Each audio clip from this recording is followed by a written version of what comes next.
And what's up, everybody? I'm back with another movie review. In fact, today I'm reviewing Batman, just called Batman, released in 1989. Um, the I don't know, it was not really the first Batman movie, but it's just called Batman. Um, yeah, so it was part of a marathon that we did. There'll be three others from that marathon that'll be coming soon. But I got this one due first, and I got a lot of thoughts on it, so let's just jump right into it, shall we? First off, I gotta say, one of the strong suits of this movie is the music, and it is very wild to me that Prince does the music. That's crazy. But yeah, the music in general is just great.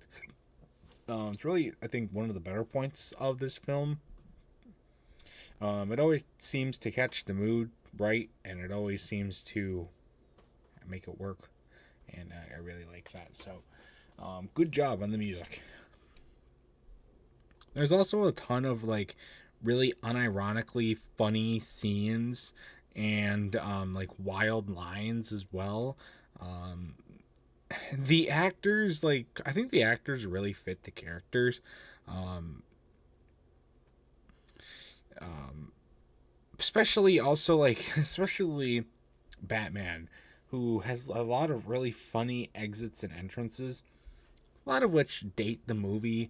There's just like a lot of times where he'll just cut in with no noise, or he'll like leave randomly, and it just, nowadays you can see, oh, that really didn't work anymore.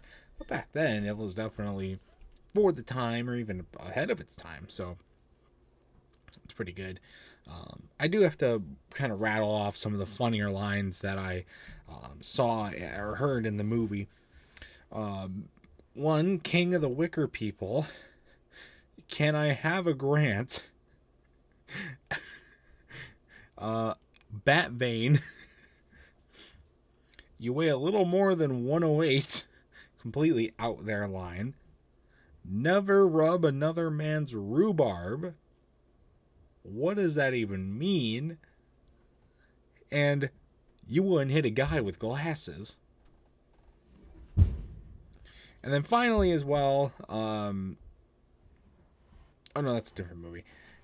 Sorry, getting a little mixed up on my notes here. Um, I will say also Joker is really funny. Batman has a really like cool entrance and exit scenes, but Joker is also really funny. Jack Nicholson, though, a very interesting actor for Joker. He's not even close to the first person that I would think to play Joker. He just doesn't, to me, fit that real Joker-esque that is so synonymous with him. But he plays the role really well, and does a great job. It takes him a little bit to get into it, especially with like the origins of Joker and all that. But once he does get into it, it's beautiful. Does a great job. I already talked about some of the kind of, design choices that kind of date the movie. There's a bunch of other things like tech stuff that you see throughout the movie, like computers, cameras, cars, all that sort of stuff. Clothing, hair design, and even the music, as good as it is, it's definitely 80s music.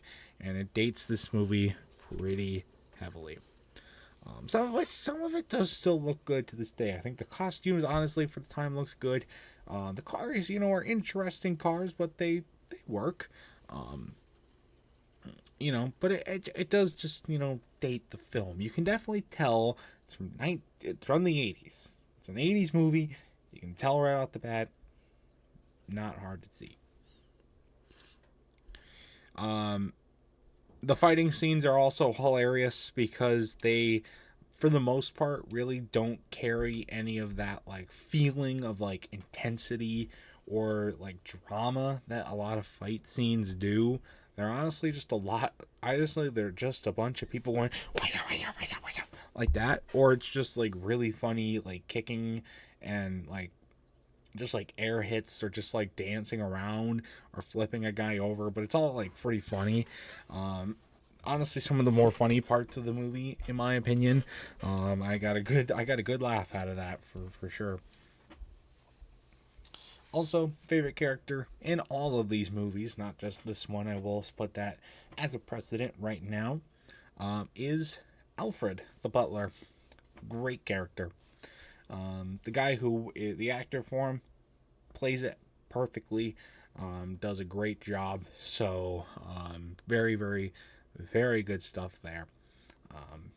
And by far, like I said, my favorite character in each of the movies. Probably because he keeps the same actor through all four that we did in this marathon, at least, which is very important, I think. Really good. And then at the end of the movie, I just want to talk about why there were so many Ghostbusters vibes at the end of this movie. Like at the end when they're at the cathedral, and it's just like with like all the gargoyle like statues, and it's like lightning out, and kind of just like that same like tone to it. It's really weird, and I don't know how I feel about it because I just wanted to hear. I was trying to hear that, but there was none of that. It's Batman, not Ghostbusters. I expect to see a giant marshmallow man start walking down the streets, and you never see it because it's not Ghostbusters. It's Batman. Regardless, with that, this is a good movie. Not a great movie, but just a good movie. My final score for this one, Batman, would probably be a good 7 out of 10. I got a good laugh out of it, just because it's a funny bad in a lot of places, but there are some good stuff to it too. The music, Jack Nicholson is a great Joker, and a few other things that I really, really liked about the movie. Just as it makes it a pretty good part of the movie, even so.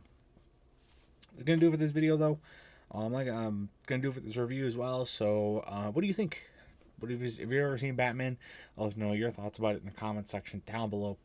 And that's gonna do it for this video as well. So stay tuned for much more amazing content, including more movie reviews and other awesome stuff. But until next time, see you guys later.